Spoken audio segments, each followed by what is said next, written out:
Yo, yo, yo, what up, Grizz Nation, and welcome back to another edition of Grizz 901, your number one Memphis Grizzlies post-game show.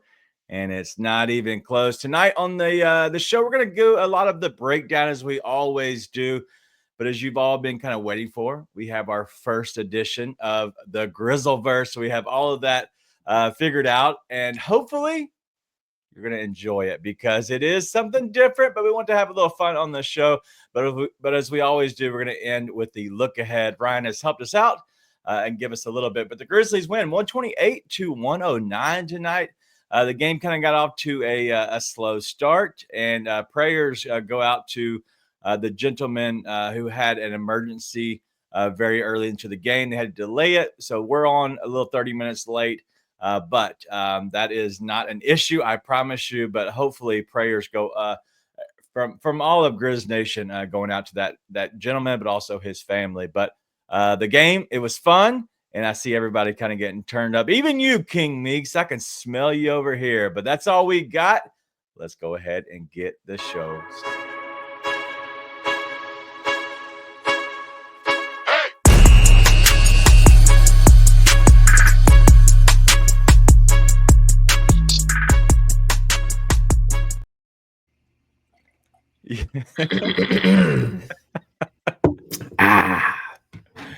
Yo, what up, Nate? What up? What is? I figured I'd go with the tuxedo t-shirt tonight. Because it reminds me of the Grizzlies' past few games where they're having fun but taking care of business. And I feel like the tuxedo t-shirt embodies that. You know, we're formal, but we like to party. Tuxedo t-shirt. Whatever. It looks great. I love it. But yeah, you look pretty stupid. But I'm here for. Off the top rope, Nate, the Grizzlies win by 19 points. Your thoughts on the game, just kind of overall? Grizz are clicking. Grizz are really clicking. First off, just like you said, like prayers up for that fan courtside. No idea what ended up happening there. I don't think there's been a real update, but that's super sad reminder that life is precious, right? I mean, the reason I couldn't do the show last night, right? We had a reminder in my family that life is precious. But getting to the game, man, it's just like, dude, if you have that jaw and that Jaren Jackson Jr., right, league's in trouble, right? That they both looked awesome simultaneously. Yeah.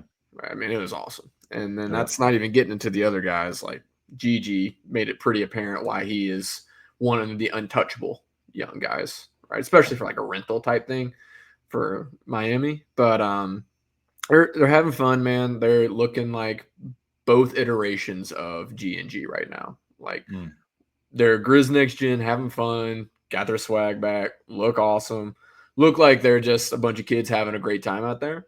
But they're also locking in. And like when, at the beginning of the games, a little loosey-goosey, and then they say, hey, no, we're going to run away this second quarter. Hey, no, we're going to run away this fourth quarter. And it's been awesome to watch, man. They're clicking at the right time. So super fun to watch.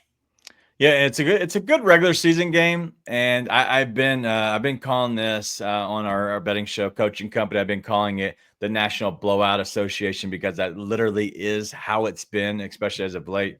But Mondays are the biggest day for blowouts. I don't know if you knew that. A little Grizz trivia for you on a night we're not doing it. But Gigi was hooping.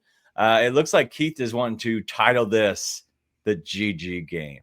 I don't know if we're there just yet, but I do like it. If Ja wouldn't have played the way he did, then my God, then maybe that is. But it was a game that overall a lot of guys played well. And that's where it comes down to is everybody kind of just stepped up. And I thought it would be a Santi game, maybe a Luke Kennard game.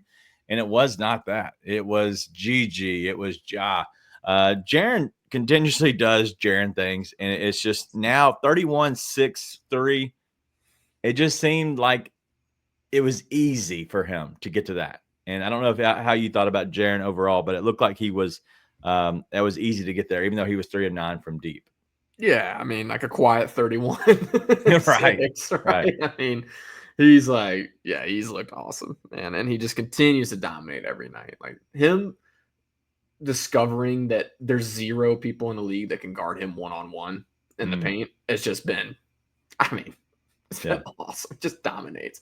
Like you have to send 2. A lot of times you have to send 3. He splits the 2 a lot of the time. So if you don't send 3, it's crazy, man. He's been awesome.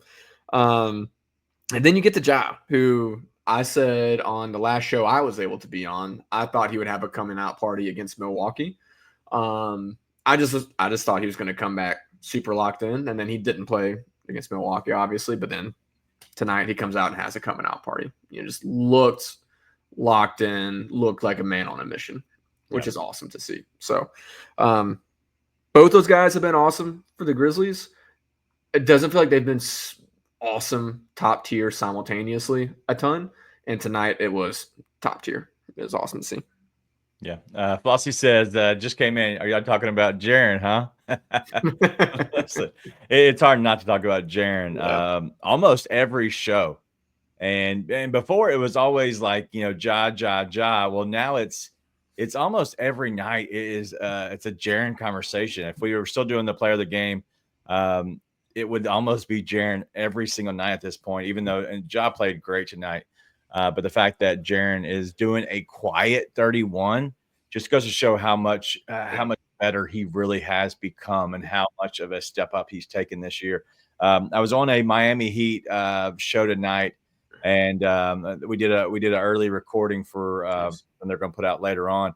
And we were talking about, they wanted to bring me on mainly just talk about Jimmy Butler, right? And so they wanted to ask, what's my thoughts on it? How do I see it playing out? Who's untouchable? And obviously it's Gigi and definitely Jalen Wells. But we started talking about Jaren, and they asked me, and I'm going to ask you the same thing. If you had to compare, if you had to take one guy or the other, if it was Bam Adebayo or Jaren Jackson Jr., who would you take and why? Oh, that's not even a question. It was last year, and it definitely was the year before that and year before that, right? Yeah, but it's not now. It's not anymore. This is this year. It's not even close. Right. Yeah. But what did they think? Are they just sticking by their guy, or did they have a conviction about it? No, they don't watch a lot of Grizzlies games, and I understood that completely. And I watch enough of every team. I don't, not every single team, but a lot. I try to dabble in watching a lot of guys and a lot of games throughout the season. But man, I just seeing him this year, it looked like he's taking a step back. The only thing I gave him an edge in over Jaren is his girlfriend. Like his girlfriend's much better than Jaren. Jaren, I don't think has one, but even if he does have one, I believe that Bam gets the leg up in Who's girlfriend right now? God, the girl from the Aces. Yeah. Whatever her name is. Yes. A'ja Wilson. Yep, A'ja Wilson. Yep.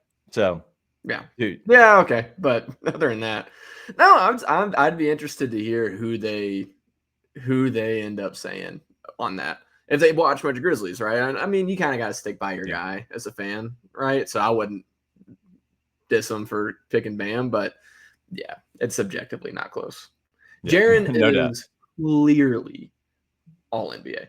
Yeah, like it's clearly all NBA, right? And we talked, and I talked about why. Like I broke down, it was the offense. It's not his defense anymore. His defense is always going to be fine. It's always going to be top tier, right? You're always going to get the top shelf from him. It's not going to be the old school because he was able to float so well back in the day. And just because of the different style of defense, different style of team they have, well, now he's able to be more on ball. He's able to go against, a guy like Wemby. He can take on different matchups because he doesn't foul as much. And so he's not able to get the flashy stuff, but he's still really good on ball. But the difference now, it's the fact that he is legit a scoring threat, an offensive threat, night in, night out, and it's crazy how good he's done. But also the leap he took last year in becoming the offensive threat, that dude that you had a game plan against every single night. Well, that was a bad team, but he's able to do that this year and put up better numbers. It's crazy how good he's doing, and he's taking that leap. And I think that leap is way above Bam at the moment. Yeah, it's like I said, it's not even a comparison at this point. It's apples to oranges. It feels like Yeah. like one of them is like I said a minute ago, clearly an All NBA player. It's just a matter of first or second team at this point. And Yep. the other one is a really good player. Like to be clear, I'm not trying to trash Bam Adebayo, but No, he's fine. it's not the same level. No, Right? it used to be. It used to Yeah. be really close, honestly, and then now I think Jaren's taken that big of a leap. It's crazy, but Yeah. yeah, much love to Jaren. Played really well tonight. And Goon, listen, I know everybody helped us. Thank you. I just had a brain fart. My God, I know who Asia Wilson is. I know what she looks like. I can No, you see don't her. hate her. That girl, number 22. That girl, I think she is 22. Anyway, yes, I do know who Asia Wilson is. I watch a lot of WNBA, surprisingly. The reason I watch it, and I don't know how, if anybody else has daughters, but they like seeing girls, whether it's a stupid Royal Rumble, like we watch the Royal Rumble, the girls, Awesome. it's always first. And so we watch that. I watch that with my daughters, but they like watching Caitlin Clark, which is obviously, just like this, they're Steph Curry. But it's awesome to let them see girls, and so it's cool to see them play Heck yeah, different man. sports and not just dudes playing all the time. So anyway, let's keep it going though. Let's talk about Ja because you brought him up. 25, 11 assists, 3 rebounds overall, 4-6 from deep, 9 of 18, 50% from the field tonight. Ja. Look like Ja. And I think that is a statement this year, right? Stupid chair keeps hitting the desk. The desk shakes the camera. It drives me crazy. But Ja looking like Ja has not been what we've seen all year long, right? I think that's been pretty clear. I don't think anybody would second guess that or question that. But he looked like himself tonight, like locked in on a mission. You cannot stop me once I decide what I'm going to do, and having fun. He had fun tonight, man. Like that is you want to see that. We talked about it, at least, like I said, last time I was on the show. We talked about he just didn't look like he has a bunch of joy for the game when he was playing, right? Before the shoulder injury, it looked like he's just like, like that looked like he's having fun. Comes back in, clearly having fun tonight. Right. And so that's what you want to see. I don't know what the smokescreen is with the report yesterday, though. Like when they say, and we talked about this last time, not on the show, after the show. Me and Danny were talking about I've had AC injuries, multiple, unfortunately. And ACs are weird where it takes you years to like not feel that every day, right? And it to be completely back to normal. And not just have a random time where a little bump sets it back. Like ACs are that kind of injury. Yeah. Rarely has a setback or like the random bump been like I can't lift my arm above my shoulder. That's not typical. And so when they're saying that, I'm like, well, they say that and they're like, okay, doubtful, and they got to grade the questionable. I'm like, I feel like somebody's lying. Yeah. I think somebody lied to somebody else for that. But all that beside the point, thankfully he's able to play tonight. I get really nervous on his screen navigation now because of that. But dude looked awesome, man. Looked like himself, super fun, having fun. Love to see it. I think me and you might be on the same wavelength here, Keith, and I think that maybe we might be able to have Nate on our side on this one too, because I think there's something else going on with Ja other than his shoulder. And in my honest opinion, I don't know if it was all the shoulder, but listen, you can get hit in the arm and it just like you get like a stinger, like a football. You hear that a lot, a stinger football, but it's like kind of a dead arm. And maybe that's what it was, and just need to get the feeling back into it over a few days. They want to work him out and just be safe. Better safe than sorry, especially with a guy like that. But it could be a little mental health. And it was just weird how that report came out from George Sedano, and then it was questionable, and then he was out. And then today, or I'm sorry, yeah, he was doubtful, then out, then questionable, then out. And then like, all of a sudden he's good to go tonight, and then he looks like that. Like it just doesn't make sense. And so I don't know what it was. And so I don't know if it's him just going through it mentally, or if he's just like was nervous about his shoulder and is going through it because of that. And so it could be both, in all honesty. I mean, who knows? Like I said, the AC joint is a weird injury where it does linger, not in a place where you can't perform, but in a place where like, that's still there, and that can get aggravated. But I think we clearly saw something when his head was not quite right before he ever went out. So could be true, but man's business is man's business. Right. If he's out there and he's having fun and he's being Ja the dominator like we talked about, then like it's awesome, man. Like his business is his business. Hope his head stays right. Hope his body stays right. And I hope he continues to have fun and be freaking awesome at basketball. Because that's what we saw tonight and is what we need from him. Real quick, I do want to point out, sorry, I know you comment right. You're good. Heaven's healthy. You're probably already out of here, but everybody wish our man some good luck on that test tomorrow. Adult tests are something serious. So adult test, no doubt. Yeah. So best of luck. Hope you ace it. Hope we hear good news on Wednesday. But go ahead and bring up what you're going to bring up. I'm sorry. Hey, Heaven's Healthy Kitchen. Don't suck. Yeah, that. All right, Marcus. Even Button and DJ's talking about as well. That it's depression, man. It does have. It's a roller coaster, right? You go up and down, and not every day is the same. And so it could be something like that. Also, say it definitely could be just him being so emotional. Could kind of lean into having the better days, and it might not be all depression or a type of depression. It just could be like his emotions are trying to get in the best of him. So either way, shoulder, arm, emotions, if it's depression, whatever it might be, I hope he figures it out personally so he can get himself right for himself, not for us, but for himself. Stay off Twitter. That's telling you. We don't talk about I don't want to get super into on the show. I have been through it.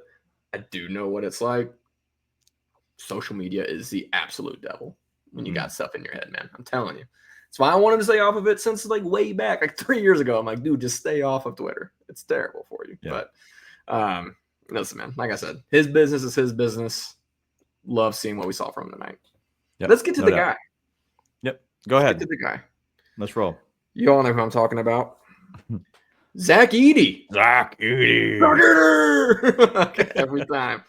I honestly, I don't have a ton on Zach Edey tonight, but because I know people think I hate the man, do want to give credit. First off, credit to Taylor Jenkins playing him where he should be played, which is getting him against the matchups that work really well for him, and then him showing up and getting a double-double tonight. He continues to look better and better and better and better. He's learning at a really great rate. Still going to struggle against some of these better bigs, against the vet bigs. And obviously, Wemby's not a vet. He's just an absolute freakoid. But when you put him in there and put him in good spots, plays really, really well. And he's clearly figuring it out. I saw tonight, my favorite thing from him, he got the ball, took it low, got stripped a couple of times in the first quarter. Rest of the game, got high, stay high. Got it high, stayed high. Love to see it, right? So little things like that. Yeah. And that's the biggest thing is those are the mental aspects of playing a faster game. And we're seeing that, and we're kind of seeing a guy like Zach Edey going through that. But it's also and I was watching this a lot earlier. They haven't played a lot together. Ja and Edey hasn't played a ton together either. A lot of these guys have not played a ton together, especially if they've been hurt or out. And if you're the point guard like Ja is, he's having the ball in his hands so much. He has to work with Edey to look for that space. Edey needs to work on shallowing out. I don't know if that makes sense to anybody, but so if you do have a pick and roll and Ja's coming around one side, you don't have to dive next to Ja. You can dive perpendicular to Ja and kind of create that space so it kind of looks like a V a little bit. And if you ever watch Steven Adams play, Steven Adams never goes straight down. Steven Adams goes into a V. What that does, it creates a little bit of space because the bigger you are, obviously, like a Wemby or whoever, can cover a lot more room, but it allows you to catch more lobs, but also it allows them to make a decision to where if they're big, has to then say, I am going to completely go to Ja. And at that point, that's when he can do the reach around dish off. But right now, Zach Edey is not creating that space to allow those easier passes. He's catching a lot of passes in his gut because he has to. because Ja has to find a way to get underneath the center's arm and just kind of give it up to him. And it's a fumble, right? And so those are little things that Zach Edey's going to work at and Zach Edey's going to do well at. And that's why his hands look so bad right now, especially in the first half. It looked horrible. But he needs to work on creating a little bit of space and finding those shallow periods. But once he does that, he'll be fine. It's just going to take him time. It looks like he figured it out a lot more in the second half, was able to create more of that space.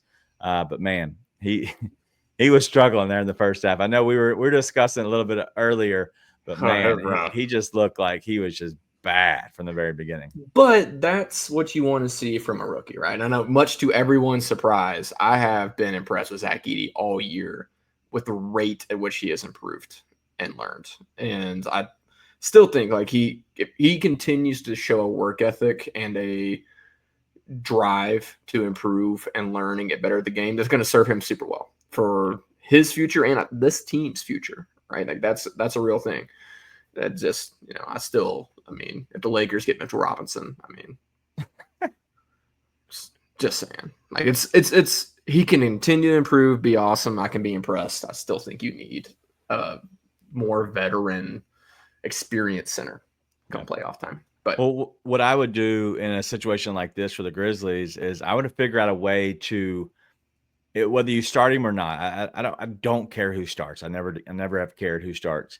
I would find a way to get Zach Edey next to Scottie Pippen. One, the more time you get them together, if you do get a piece, then you somehow do get a chance to move him back to the bench, and then you can create that chemistry even better. But two, I think Scottie Pippen Jr. needs a guy like him on the court, and I think it helps him.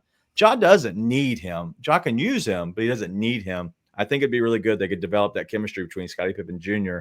And Zach Edey. I think it'd be really, really good and go a long way for making that second unit. Imagine coming out there with Zach Edey and then the up tempo and the peskiness of Scottie Pippen and seeing what they could do to disrupt a game. I really do think it would be a good double edge right there, sword for both those guys. Well, and Edey's already good enough to dominate most bench units too. Yeah. Right. And that really helps him get into a groove, start activating that, learning a lot. And then once he gets into a groove and in a rhythm, then you can keep him in against the Steven Adams of the world, right? And the other bigs. And you can let him like start to feel good, start working against those guys. Steven Adams is a bad example. Steve bullied him, but he still played well. But Adams was tough. But like I said, I've been really impressed with him. I think he continues to learn at a really great rate. So love to see it. Well, real quick, shout out to one. I saw a couple of new members, and I don't know what in the world the memberships are. I honestly have no idea, and I don't know if Kenny's cooking some things up. But King Meeks is a new member tonight. Then we got Black Nina DJ. So I don't know what's happening, and whatever it is, I will figure it out, and we'll make sure that we do whatever we can to. I have cool things that I wanted to do. And if people are going to start doing the memberships, listen, there's cool things that I want to do that we'll figure out how to make it actually more fun. But I appreciate it, guys. Can't thank you enough for kind of being a part of this. But anyway, let's keep it right. Listen, I don't know, Nate. You're asking. I saw someone comment talking us criticizing this rookie after we just talked about how impressed we'd been with him and how good he's looked. I don't understand. I don't know what else you want me to say. Listen, awesome. Chicken Unicorns over here just giving out Bluff City Media membership. So listen, I love it. Thank you. I don't even know what's happening, but I do appreciate it. So thank you, Chicken, definitely for hanging out with us. But hey, let's keep this thing rolling real quick. Let's go to this because I want to get to the Grizzleverse. I don't want to be here forever tonight. Last night I was supposed to get out here in 30 minutes. Okay. And I was not able to, but yes, that is. Ryan said he pissed people off last night. I think he did. I don't know what happened. People were making fun of him. So anyway, we'll keep. They always make fun of Ryan, so I thought it was funny. Yeah, I mean, checks out. John Conchar. I'm just kidding. Come on now. Scottie Pippen. Your thoughts on him, real quick? 11 points, 2 rebounds, 5 assists. When it's good, it's really good. I feel like that is the Scottie Pippen experience. When it's good, it's really good. And defensive activity, his scrappiness is so impressive. Yeah. Just continues to show it night in and night out. And that's all you can really ask from him, right? Is just consistent effort and stuff. And listen, when it's bad, it can be rough. But his defensive activity continues to gamble less, which I think is like the number one thing that will drive you crazy with him, right? It's just like why did you do that? But he continues to just be super solid, continues to make the right plays, continues to play really tenacious defense, and be a lot smarter about it. And so you keep seeing that. You love to see it. It's nights like tonight and against Milwaukee, man. Him against Milwaukee was the kind of game changing. Like really, I mean, just that defense locking in. I mean, the rest of the team followed suit as well, but Scotty was a standout in that. Yep. So, like I said, when it's good, it's really, really good. Love to see it. No doubt. No doubt. As Drew's saying, Scottie Pippen Jr. is like getting a puppy. Lots of play time, lots of energy, but occasionally poops on the floor. That is the Scottie Pippen Jr. experience. But shout out to Drew. Two Buck Sports Show tomorrow. It will be live at noon Central. So make sure you go check it out. Two Buck Sports Show Tuesday, Thursday. They're going to have a live kind of the Two Buck Sports Show, but it will be live leading up all the way to the trade deadline. So make sure you tune in for that. I believe the time is 2 Central is when it's off. So I'm guessing that'll be like a 2-ish hour show, but they have some cool things planned. So go check that out. He's always on the show, the morning show, the Daily Grind with Luke Hatmaker. So go shout out to those guys.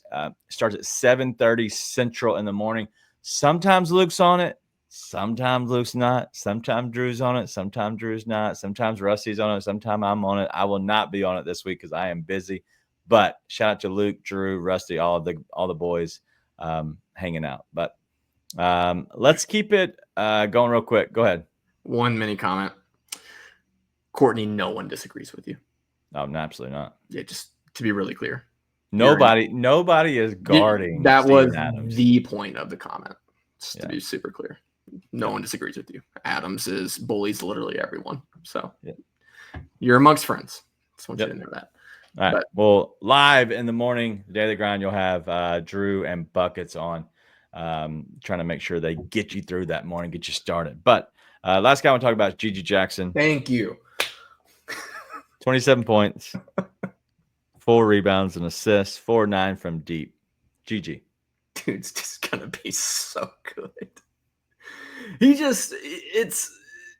He has needed to kind of get in the flow, right? I mean, you miss a year of basketball, essentially. That's super tough to get back in the groove, especially with a bunch of guys who have been playing together, right? They have been flowing together. They've been working together, and you just kind of jump in. Super, super tough to get into that. You've seen the lapses here and there, and there were some lapses tonight, right? Like there were some things tonight where he's not at the right rotation, etc. Dude is so freaky talented at basketball. It's just insane. Like when you see the stuff going around with the Grizzlies refuse to give Gigi to the Heat.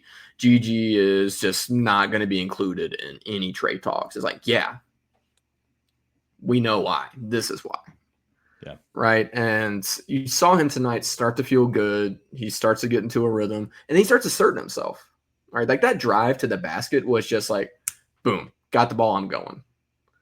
Right. Got the ball. I'm going. Then he's lighting it up from 3 because he's like, yeah, I'm feeling it tonight, brother. He's still got so much learning to do. He's still so raw compared to a lot of these guys.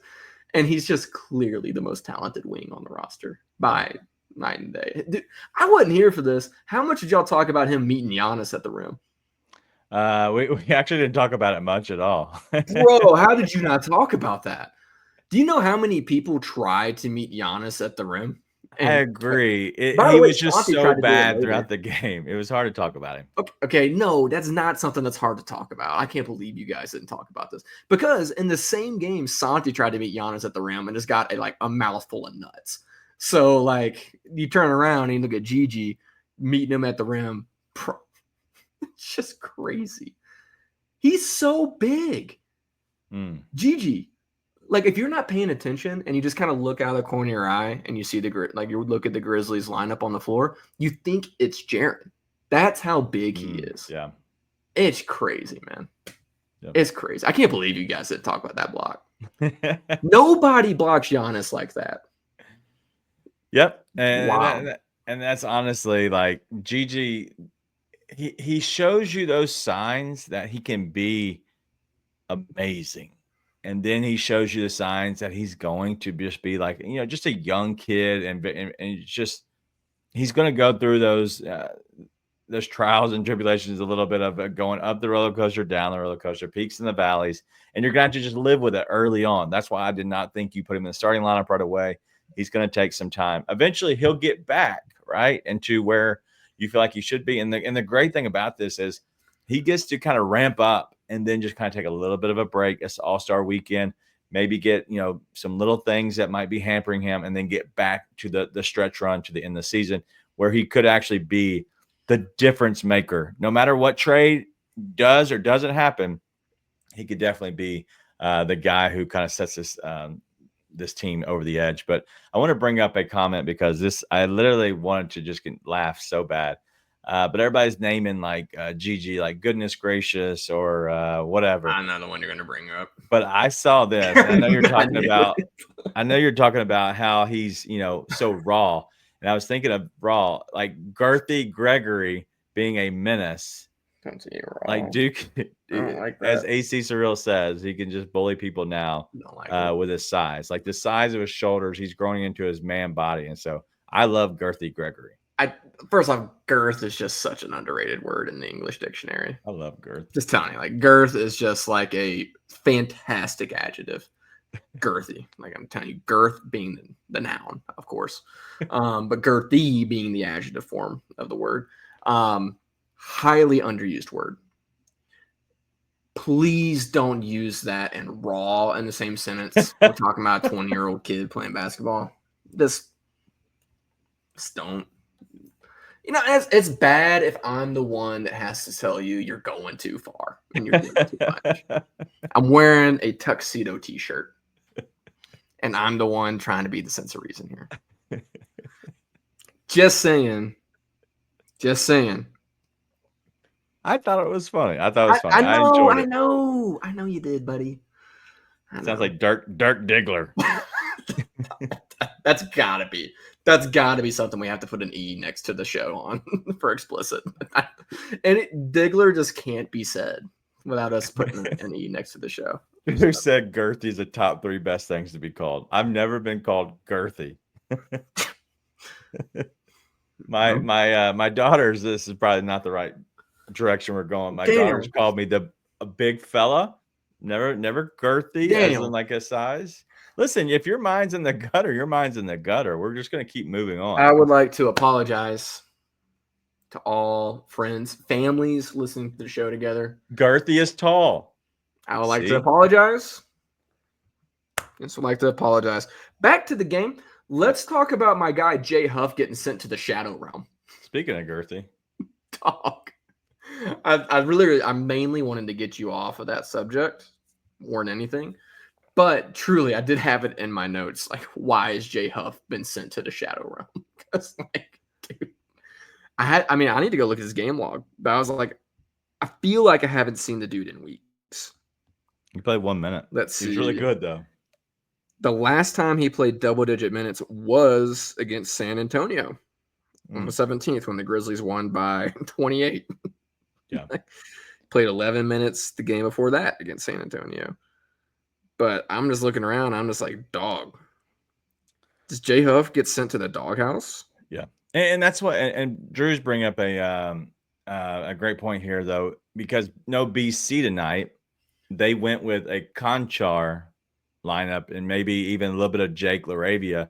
They went with that instead of going to Jay Huff. So, and that's what Tiffany's asking. Like, what's up with no playing time for Huff? I don't know.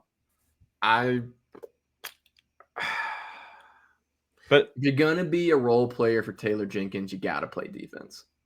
I think maybe that's what it comes down to. And Jay Huff has some great blocks at the rim. Yeah, he's either getting a block like that or he's a traffic cone. Yeah.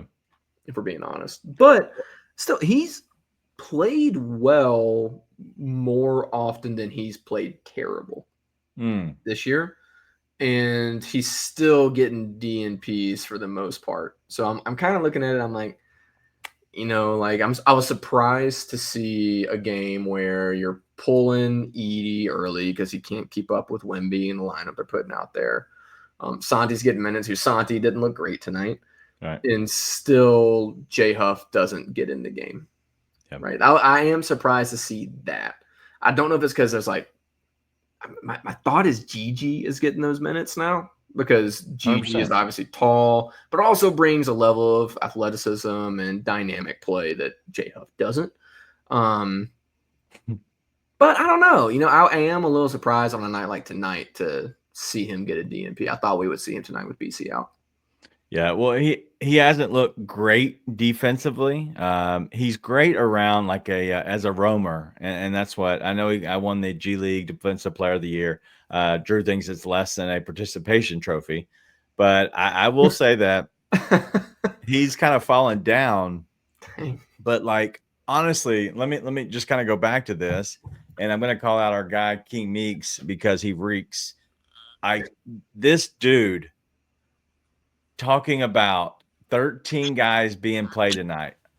I might have to put this in the Grizzleverse, King Meeks.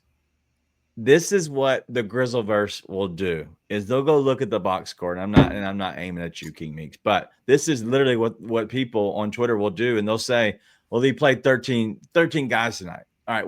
What I saw tonight is he played 9 guys. He went to Conchar for 8 minutes in the first half just to kind of see what was there. And I wasn't really dissecting everything, right? He put him in for whatever reason. But then they played 9 guys through the rest of the game. And only until the last 4 minutes did they put in John Conchar. That's what got him from 8 to 12. And that's why you get 2 minutes from Yuki, 1 minute from Zion Pullian or whatever his name is, and then 1 minute from J Huff. So King Meeks, go back to the Grizzle realm. One thing, we will not have David Roddy slander on this show. I've seen little offhand comments here and there, but no, we are fans of David Roddy on this show. Yep. Good man, great family. I think has the potential to be a good basketball player, but he's buried in Atlanta, who sucks. He also didn't exactly take advantage of his opportunities with the Grizzlies last year, beside the point. Nope. We love David Roddy on the show. It is a prerequisite of being a fan of the show. I'm sorry. Yeah. Listen. I liked him. I thought he was good. I thought he was a better John Conchar personally. Yep, and I think he still could be if he gets the chance. If he gets the right chance. The same. The chance. Hey, listen, LOL. Nope. Jones, that was last year. Right? Yes, it feels so long ago. Yeah. God, it is forever. Anyway. Anything else you want to talk about? Because I want to get to the Grizzleverse before we get too far. We're 40 minutes into the show. We have literally less than 20 minutes left if we want to be around. So this is what Pac needed to DJ. This is, I promise you, when there's not anger, this show just completely just leaves the rails. Yeah. You've been here long enough. Yeah. You know what happens here. Okay, fine. We'll save trade talk for Wednesday. I feel like something's going to happen between now and then, but we'll hope nothing happens before Wednesday, I guess. Let's talk about the trade stuff as we do the look ahead. But okay. It's time for the Grizzleverse. Okay.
we might have our first entrant into the Grizzleverse, and this is coming from Astronomo.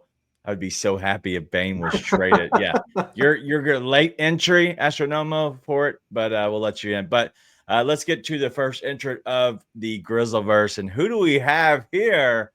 Oh, looky. It's Ain't It Main content. This is the mayor of Grizzlyland, or yeah, something like that. Grizzlyland or Grizzlyland. I don't know. But our guy, Dr. Grizz, Dr. G Grizz, whatever, was trying to talk to him. Imagine spending so much time talking about the one thing GG is not great at. You ignore that he's awesome at everything else. Every player in the league is flawed. And then our guy, Ain't It Main content in the dark Twitter, in the Grizzleverse, decides that he's not good, that Jaren's not good at rebounds, shooting, playmaking, ball handling, boxing out, setting screens, positional defense, top tier production versus elite players. Those are all the things he's barely decent at or worse at. But yeah, let's name the things he's awesome at for the record. Nate. Yeah, let's.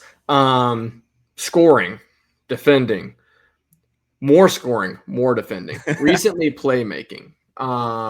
What else? Dominating elite defenders. Wait, did he say he wasn't good at that? Didn't he just put up 30 against Giannis and then Wemby? Oh, I thought, is he not? He's not legit. He's not elite. True? Not elite guy. He's not elite. Wemby and Giannis are not elite. They're not elite. Got it. He's shooting 37% from three, basically. Sorry, I'll say 36. We'll round down instead. So shooting, I think that was on the list of things he's not good at. Just general domination in general. Getting goons super fired up in the chat. That's the only thing that Ain't It Main is good at. I mean, I just genuinely let's get away from the Grizzleverse part of this. I am sad. And people in the chat, Grizz 901 family, you remember to keep people in your prayers, because there are people out there that claim to be fans of the Memphis Grizzlies and watch Jaren Jackson Jr. play every night and refuse to enjoy it. So keep people in your prayers. There are people going through stuff. And then after that, remember how effing ridiculous it is to think that Jaren Jackson Jr. is not an amazing basketball player because he's playing at an all-NBA level, has won Defensive Player of the Year. He's the all-star from the team this year. Two-time all-star. I just don't know what else to tell you. And he's good at a lot of the stuff that was listed as not being good. He is a good shooter, especially for a big. He does play well against elite defenders. They have to send two at him while he's playing against Wemby and Giannis. I just don't know what to do. I don't know what to do other than pray. Yeah, we definitely got to pray for these guys. I don't know what to do other than there's something wrong. But I want to kind of do something fun with the chat because, one, you're here. Ryan's already got it started. So out of a score of 1 to 10, you can go obviously decimal points. Goon, those are when you do the number, then you go dot, then you put another number after it. That's for you, Goon. But you can give a score. And so what we're going to do at the end of the year, we're going to do the top 5. We're going to call them the Grizzies. So it's going to be the top 5 highest score, which would be the worst and most crazy of the Grizzleverse. So looks like Ryan's already given it a 7.5. So Nate, what would you give this first one out of 10? This is a scale of 1 to 10, with 10 being the most Grizzleversey. Yes, the most Grizzleversey. Most Grizzleversey. Yes. I do have one question before I make my final judgment. All right. It's kind of hard because it's the first one. I don't want to be too crazy off rip, but this question will help determine this. When did you get that screenshot? They were all from this last week. Or up to today. One specific was today, right? That was 3 or 4 days ago. That was 3 or 4 days ago. All right. Let me look at this real quick then. Do I need to start putting the timestamps on them? It would have helped because my question was, did that tweet come out while he was putting up 40 against Giannis and Brook Lopez? That was because that was going to be 9.5, possibly 9.7 if that was the case. I'll tell you exactly the date and time if you'd like. You give me a second. I would like to have it. It sounds like, though, it was not from then, in which case he wouldn't have just done this against Giannis and went Lopez. So I'm going to hold on. It was a day ago. It was exactly at 5:07 p.m. on 2/2/25. Was that during the game? Before the game. 2/2/25. So it's before the game. I guess. I don't know, man. I don't know, dude. I don't know. It was yesterday at 5 o'clock. Yeah, it was right before the game. Wait, 2-2 is today. Today is not 2-2. Today's 2-3, you knucklehead. Oh, you're right. Whatever, dude. I'm not good at math. So it's before the game, so the point still stands. Shaggy gave it a 9.6. We're not gonna go crazy. I'm going to go with an 5. I'm gonna go with a 8.1. Okay. 8.1. All right. Because again, certifiably nuts to think that Jaren isn't awesome. Okay. There's some people that don't think this is crazy. Tiffany said, "Did I miss the trivia question?" All right. This is a new thing we're doing. The 1st and the 15th, the first game after the 1st and the 15th, just like you got to pay, Grizzleverse has to pay up. We're going to bring to light, with the help of you all, if you see some kind of crazy, outlandish stuff that's happening on the dark side of Twitter, just go in there and put in there just a comment, hashtag Grizzleverse. If you don't feel confident in doing that, which I found some people don't, you can just go ahead and go send the link to our DMs over at Grizz 901 Live, and I will promise you I'll find it that way. But we got to move on. We got 7 of these things. Well, I'm just saying, I'm seeing like 7, a lot of 7s out there. We're landing on an 8.1 because I agree, like 7 out of 10, that's not even close to the craziest thing I have seen out there this week, to be clear. And so the thing is, I don't see as much, and so it's harder for me, and you didn't do anything to help. So just let everybody know. I don't like to help. But at the same time, the pure domination of Jaren to continue to choose to hate on him requires a level of insanity that raises it a bar. And we are working in decimal points, so 8.1. All right, let's go to our next one since you've completely killed that thing. So we're going to go to the next guy. And this guy has been a favorite of everybody, because Spaces is everybody's favorite. If Dallas wouldn't pay Luka the Supermax, then yeah, ain't no way you can pay Jaren. It just doesn't make sense. For real? For real. Yeah, I think I'm going to surprise people a little bit, and I'm actually going to go down a little bit. This is a little less crazy to me just because when it comes to paying guys, that affects a lot around the team. I am factoring in the fact it's nuts not to pay Luka the Supermax, by the way. Like, that's just, we're starting off on a bad foot. But I am going to go down a little bit here. I am going to go with a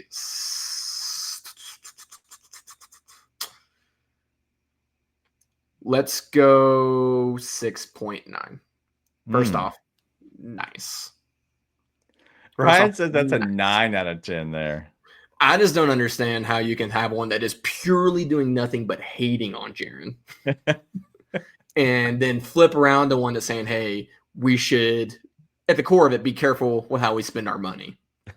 And then saying that one is somehow not as bad as the one that is there. Like, listen, Austin, Jaren is better than Luka. I love the vibes. I love the energy, brother. Come on. Yeah. Listen, Luka is freaky out of this world. Like, has led a team to an NBA Finals. No doubt. Let's be realistic here. Like 6.9. Yeah. We're going to 6.9. I'm okay with the 6.9 there. I'll agree with you just because I don't think it's like crazy talk, but it's just like thinking one thing compares to the other. It's just like, it's just an idiot. Like, it doesn't make sense. Just because something happens over here doesn't matter that it's going to happen over here. So complete Just an idiot. But anyway, we're gonna move on. That's our 2 so far. So let's go to the third one. Anyone idiots. We're just saying they have some weird takes. All right, this is from J_5, but it's also at J_X 2 times. And this is, I'm gonna say this again and again, and he tagged the Memphis Grizzlies account. It's no reason he shouldn't play 25 to 30 minutes a game. You took him at 11, which it was 9, for a reason, to let him develop, to learn and develop by playing him meaningful minutes. Jenkins, for the love of God, take the training wheels off. He's a one and done college player. Dog, listen. I refuse to say this is worse than the 8.1. It's why I didn't want to get nuts off rip. I'm going to go with a crisp, which is 6.9 for that. I'm going to say 7.3. Nope. No, we're going 7.6. You get an extra 0.2 for getting the pick point wrong. So 7.3. If you send out a tweet like that, like if you're going to tag someone first off, second off, be that aggressive, you got to be on point with the easy parts. And the easy part is he was the 9th pick. Yeah. Not the 11th pick. And can I give a shout out to Jerica Maxwell, the only person in this entire chat in the Grizz Animal family that helped me out. She went in there and put in there hashtag Grizzleverse in a couple of these. So I appreciate you. Whoever you are, Jerica Maxwell, I appreciate you the most. Out of everybody, you get a 10 out of me. For sure. First off, shout out Chuck. Where'd he go? One a night just gets me every time. Shout out Chuck. Yeah, listen, we spent the first bit of the show praising Edey. He continues to learn super well. He is advancing at a very high rate. If you look at Edey from game 1 against the Jazz, which I saw in person, all the way up to game, I think this was 50, right? This was game 50 tonight, or was it game 49? Either way, he has progressed at a awesome rate. Yep. If you are watching, there are times where it's just like, brother, he just is way too far a step behind. Yeah. Way too far a step behind. So you can give him more minutes in these spots where he's taking them out if you enjoy losing basketball. Right. And again, I'm not trying to hate on Zach Edey. I think he has been super impressive. He just happens to be a rookie on a contending team at a very hard position to be a rookie in. Yeah. Like point guard and center. There's got to be the 2 hardest positions to be a rookie in the NBA. Yep. And he's still doing well. Brother, you just can't – he cannot do that. So, just incorrect objectively. Also, you're 2 picks off. I don't know how you do that. How do you mess that up when you tag the team? I don't understand that. Yeah, complete definitely an idiot. Clearly doesn't listen to the show. He'd be much more well-informed. Come on, be a friend. If you like that one, wait till the last one. You're gonna love it. Greer, don't go anywhere. All right, let's go to the next one. This is our guy, Guapo. Yeah, go ahead. Let this season play out like it's going towards playing out so we can get these players a new coach and GM. Hashtag Grind City. I'm going pretty low here. I'm going to go with a 5.9. I don't think this is even close to the craziest one we have. Now, to be clear, we're bringing in the same thing. Like watching a team that's on pace for 50-something, close to 60 wins and being miserable just requires a very sad existence. That being said, I don't think it's nuts to take a look at this. I mean, we've talked about this, right? Like Taylor Jenkins, if he doesn't get past at least to the second round, obviously depending on health, past that to a conference finals, like that's not insane to see that he's gone. And listen, Kleiman's done a lot of really good things here. I don't think he is anywhere near a hot seat. But if he can't get any moves done at this deadline, it's been like, hey, how many times can you say, hey, we did everything we could to make a move, but didn't before your seat starts to get a little bit warm? So it's not insane from those perspectives.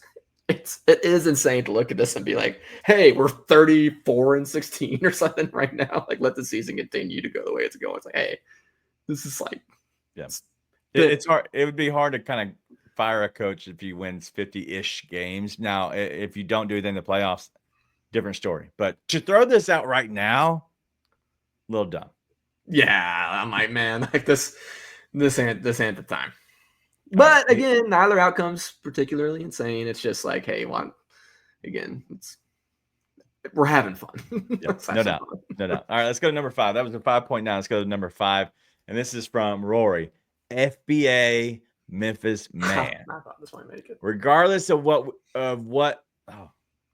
regardless of we think won the trade. These are tough, okay? I'm trying to go and read it verbatim. Regardless of we think won the trade, that's what serious big boy organizations do. Getting emotionally involved with the player is immature. Dallas and LA are serious. Grizzlies are cosplaying as a franchise. Brother.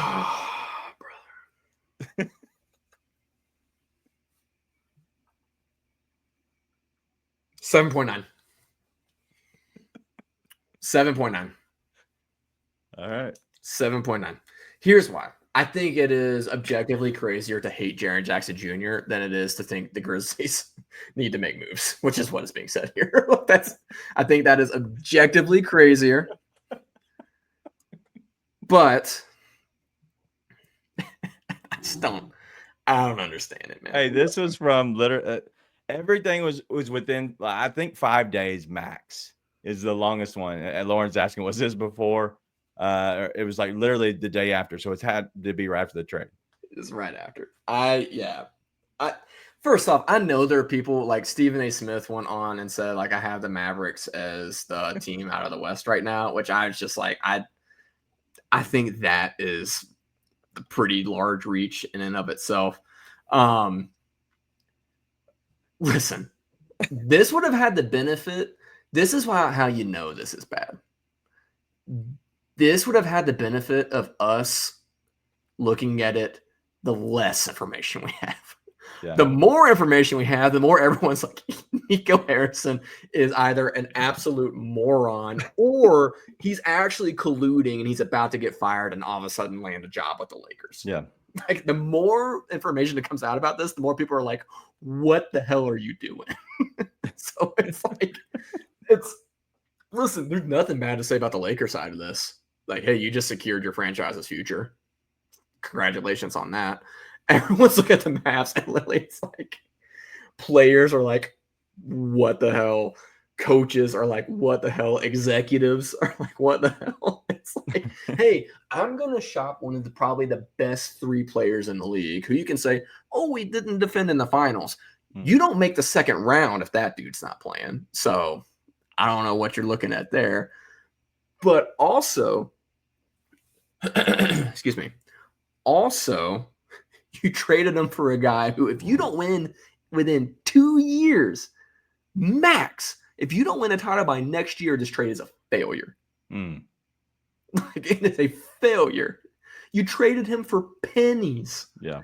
I just don't understand. Like, listen, if you want to say, okay, they were tired of Luka, he didn't have championship winning qualities, whatever. I'm like, okay, well, he did just carry a team to the NBA Finals, Western Conference Finals twice, by the way, 5-time All-NBA by the age of 25.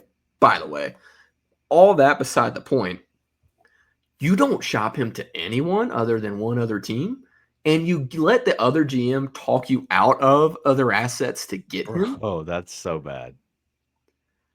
Like, I know this has turned into, hey, what an ass trade this was. What an absolute, like, malpractice this was by Nico Harrison. But to then turn around and use that to criticize the Memphis Grizzlies, it's like, just like, brother, why do you watch the games? Why do you like the team? Right? Like, this has been more fun than I thought it would be, because it's like I'm a reminder of all the things I don't see. And like, hey, like when people are like, there's negative fans, I'm like, I don't feel like most fans are negative. Like the last show, I was like, I see a few things here and there, but they're not real. Like most people are just like, giving honest criticisms, which we have. And then he'd show me stuff like this. I'm like, oh, this is the stuff that I don't see. Well, I went to Grizz, our Grizzlies Twitter, Grizz901 Live, and I unmuted everybody except for one person, and I left him muted, and just so I could see the realms and the darkness of Grizz Twitter to try to find these, because it was tough in mine. Like, mine is very clean. If you say stupid stuff, I'm just like, all right, I'm just muting you instead of blocking you. And so yeah, it was hard to find it, but anyway, I thought this was good. So you gave it a 7.9. 7.9, just because I think as a Grizzlies fan, it is crazier to still hate Jaren. All right. Well, it is definitely crazier. But listen, I don't want to spend. We're already over an hour, but we still have 2 more. All right. So this way more than I thought. By the way, I apologize. No. This is great. I love this, and so we're gonna keep rolling. I have plenty of time tonight. I just don't want this to be everybody feels like, oh, this is taking forever. So let's keep it rolling. Let's go to number 6 right here. And this is from Gerald Williams at Rock Horses Eye. Grizzlies need to go get Austin Reeves for Bane. I saw this today, and this wasn't too crazy to me, but the fact that Austin Reeves and Bane again, it got me thinking again about all that comparisons, and so I figured I'd bring it back up. 3.1, Lakers jersey and bio. Move on. That's it. Lakers jersey and bio. I don't care. 3.1. Right. So he's not a real fan. He's in Grizz Twitter. I've seen his many a times. That's okay. Lakers jersey and bio. Move on. Let's go to number 7. This one's going to shock you. This is from our guy, Xavier Dotson. Are the Grizzlies setting up? Well, they're supposed to be setting up Zach Edey for failure. And before you go, let me just show you something here, Nate. Like it's basketball 101 has to kick in. Damn the system. Basketball 101 tells you it's a mismatch inside the paint. Give the ball to Zach Edey and let him go to work. I don't understand this. Why draft a 7'4" big man if you're not going to utilize this man in the correct manner? Like, what is this, the Grizzlies front office? What is this Taylor Jenkins? A lot of it does fall on Taylor Jenkins because it seems like that he has a huge animosity against Zach Edey. Zach Edey didn't ask to be drafted there. Well, yeah, sort of is like the Grizzlies. Some of the players just refuse to give him the ball inside the paint. That what pisses me off as well. But the Grizzlies and Taylor Jenkins just won't allow him to thrive. Like, you have a 7'4" gifted big man. Like, we're going to run into the same problem again going into the playoffs where we're lacking the big because the Grizzlies haven't been able to allow Zach Edey to grow. Like, we look at our other rookie, Jalen Wells. He is flourishing right now because he's been given an opportunity to grow and allow himself to grow out of his growing pains. Zach Edey hasn't been able to do that. He's been pulled out. He's not getting the shot attempts that Jalen Wells are. And when he is getting shot attempts, it's from the 3-point line, and that's not where Zach Edey thrives at. Like, come on. Like, this is so frustrating watching a 7'4" big man on a perimeter when he has someone that's guarding him 6'8", and we can't give him a post-entry pass inside the paint. All right, Nate. I had to show the video. The video was really good behind it, so I had to include both of them. But that's from our guy, Xavier. Your thoughts? 3.8. I don't. Nothing. First off, because we both love Xavier, that probably does help a little bit. It does help a little bit, but also like I don't disagree that Edey's not put in the best spot because I don't think Edey should be starting. I think he should be playing against bench units. Like I agree with that.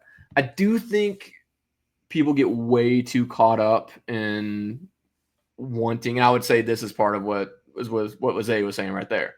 Edey needs to get his shot attempts. Edey needs to get this. And I'm like, brother, like no big you draft is drafting so they can get shot attempts, right? Like FGAs are not in the cards when you're playing next to Ja, Jaren, and Dez. Okay. Right? If you want that, again, come off a bench unit. So I don't completely disagree with parts of this. I think it's more so a disagreement of perspective than it is an actual disagreement of what he's saying. Like, I don't think we want to get Zach Edey a lot more shot attempts. I think if he's getting shot attempts, it's because everything going on around him, he just is able to take advantage of a matchup because they're so focused on Jaren, Ja, Dez, or he's playing on the bench unit. Yeah. So I don't disagree with that part. I do disagree with the fact like, hey, like you drafted him at 9 because you want him to be this like dominating big man, like a Jokic just getting these attempts or whatever. Like, what was it at 9 or 11? It was at 9. I'm relatively sure. You draft him at 9 because you want him to be a piece that fits perfectly with the stars that you already have. So, yeah, a 3.9 because I disagree, I think, on a whole from the perspective. I don't disagree on the general thoughts and ideas there. So, 3.9. I like it. All right. So you said 3.9? I'm going to actually get a 2.9. I remember the scale. Sorry, 2.9. Even less. That's the lowest we've had so far. So listen, that's it. That is all the Grizzleverse we have for our first ever episode of the Grizzleverse. So, all right, you weren't a fan. Are you a fan now of our new segment we're going to do after the 1st and the 15th out every month, 1st and the 15th, every time. Jury's out. As long as listen, I'm like a big on like as much as I can get fired up. I'm a big positivity guy. I want it to all be friendly for the most part. So I don't just want to piss over anyone, but it's kind of hard when some people say the things that they say. So they're never going to watch this show. It was, but no, listen, I agree. Like I think we've said this a lot on the show. We should build up positivity. I want to be encouraging, but sometimes building up positivity is looking at stuff and saying, like, what the hell was that? So, and listen, it is showing me a bunch of things that I would otherwise not see. So, in case you guys don't know, like I know our guy Greer loves to tag me and stuff on Twitter. A little bit less now. I hope you're able to get the PT thing figured out. But I don't have notifications on. Like, I'm like the least plugged in to anyone. You see me tweets because I thought it was funny. Yeah. That's it. But yeah, I did enjoy it. Sorry I dragged out the first one for so long. I didn't know we had 7. Sorry. So anyway, so all of these this week for the Grizzleverse is all 7 of these. We're going to keep adding to them every month. And so the next one will be the 20th. The next time we do this will be on the 20th. It'll be at the Pacers. It's a 6 o'clock start. So it looks like we'll have an 8:30 Central Time show. And so what I need from you all is all you have to do is you can put just a comment. If you see somebody just craziness, you can put in there hashtag Grizzleverse. I get notifications on those. You can do hashtag Grizzleverse. You can put at Grizz91 Live. And if you don't feel comfortable because you don't have any interaction with that person, because once you put in Grizzleverse, they literally, I had five more that I did myself. And they literally the next day they deleted them. So if you do put Grizzleverse in, I have to go in pretty quickly to actually capture it. Okay. So you do you. Send them to me if you want to. If you want to go ahead and send them in a DM form to at Grizz91 Live, you can send a screenshot. That's fine. But I have to be able to pull it off of whatever I have to. So anyway, it's a lot of fun. And I think that the more help I get from all of you, then we'll be able to go ahead and bring some more. So it'll be a good time. But you want to talk about Zach Edey one time before we do the look ahead? No, I just have a bit of a question. I've seen Greer pull this up a couple of times. I legitimately have no idea what records he's referring to. So, Greer, if you could say what records he's actually broken, this is not me being a sarcastic ass. I have no idea what they are. So, would love to know what they are. The thing is, they're records in college basketball. Shane Battier, one of my favorite players. He's saying rookie records. Oh, well then I don't know. Whatever. Anyway, yeah. So if you want to, right? Yeah, as Rage Simpo saying, you can screenshot it, the tweet, and then post it and tag it. So pretty cool. Anyway, I think this will be a lot of fun. The more people that we get involved in this can help me out. Try to find these. If you come across it, honestly, help me out. Do me a favor. Whatever you can do to make sure we get either hashtag at Grizzleverse in there or both or at Grizz91 Live. So either way, with the help of you all, we'll kind of do this together and have a lot more fun. and I'll try to get I'll try to keep reading them. That one that was hard to read was the funniest to me. So that it was a struggle bus.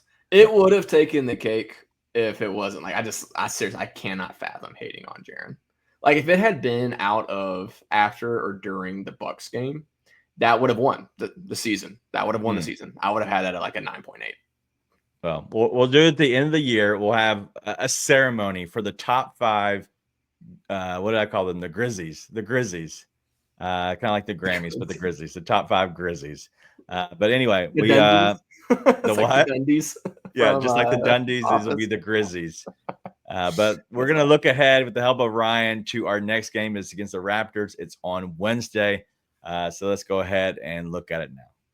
Let's look ahead to Wednesday night's matchup at the Toronto Raptors for our Memphis Grizzlies. Look, the Toronto Raptors record-wise not very good, 16-33, but the Raptors have been playing better as of late. They are 8-2 in their last 10. And you'd think, well, it's the Raptors. They must have played a bunch of cupcakes. No, they have some nice wins. They beat the Warriors. They beat the Celtics. They beat the Hawks twice. They beat the Clippers. I mean, these are some quality wins. So what is going on? It's probably a mix of health, getting their guys back, and they've kind of committed to a 5-out share of the ball style that the Grizzlies play. So the ball is going to move for this team, and since it's a young team, they do not quit. They will not give up, no matter how up or down they are. They do not shoot a lot of threes, so don't expect a high three-point volume, but they are looking for efficiency from them. So this is a classic trap game potential for the Grizzlies. The Grizzlies should win if they just hit their typical benchmarks and what they're looking for. They should win easily. But if they're caught looking ahead to Saturday's matchup against Oklahoma City Thunder, the Toronto Raptors could surprise the Grizzlies and make this a game. So King Meeks was what I was thinking when I was listening to this the very first time is Ryan's got it's going to blow out the Raptors, but no, it's a trap game. And so I listen, this is why I enjoy Ryan doing these. Ryan's probably asleep by now. But I enjoy when he does these because it opens my eyes and allows me to concentrate on this game and just be able to use his takes to the next game. But going against, it's Jakob Poeltl that he is there still. They have a lot of good pieces, but they are playing a lot better as of late. And so any thoughts on the Raptors as we move forward? I don't think about them. No. Okay. Should be and it's at Toronto, correct? Yep. I think RJ Barrett probably has a pretty good game. I feel like he's one of those dudes that gets up to play against Ja, honestly. So I think RJ Barrett probably plays pretty well, but listen, Grizz need to keep it rolling, get a win. I was looking, the only thing that really interests me truly about them is Bruce Brown, who has played a lot more basketball. I did not realize he played the entire month of January. So but he's one of those guys that I think the Grizzlies could absolutely be could be a trade target type of guy, other than we talked about his contract situation before. He's an expiring. So do you really want to give up much to get him? But could fit the Grizzlies is more what I should say. Yeah. Yeah, no, other than that, I do not think about the Raptors. No doubt. Shout out to Wayno going back to work. I feel like it's so crazy because I'm going to go back to bed. And so he's going back to work. But shout out to Wayno and everybody else. Wayno is usually up early in the morning watching the guys with the daily grind. So check them out in the morning. I'm going to try to do as well. Try to be up watching their show. King Meeks is always there and some other guys. So do us a favor. But Wednesday, I don't think you know this, but I don't think I'm going to be able to be on the show. We'll talk later. So I might not be able to be at the show on Wednesday. I'm actually going to be traveling that day. So this might be my last show for this week. But anyway, I'm excited for the Grizzlies taking on the Raptors.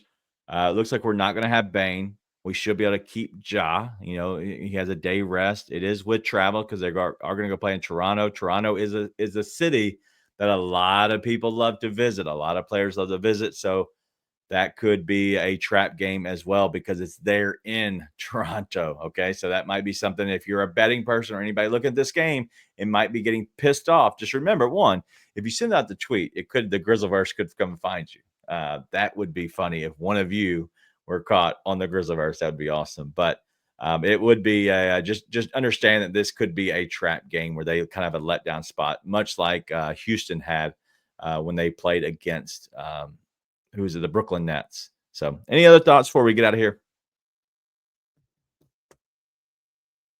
You're muted. I don't know why. Sorry, we had some noises going on in the home, hence having a 6-month-old. But Grizz 9-1 in their last 10. That's a lot of fun. Right. Yeah. You have any thoughts on the any trades? Because who's asking for a trade show? Austin, there is a trade show. It's going to be Thursday, the $2. Sports show is going to do it on Thursday. They're going to go live at noon. And so it's going to be an extended show. I believe it's going to be a 2-hour show going all the way up to the trade deadline, probably a little past it.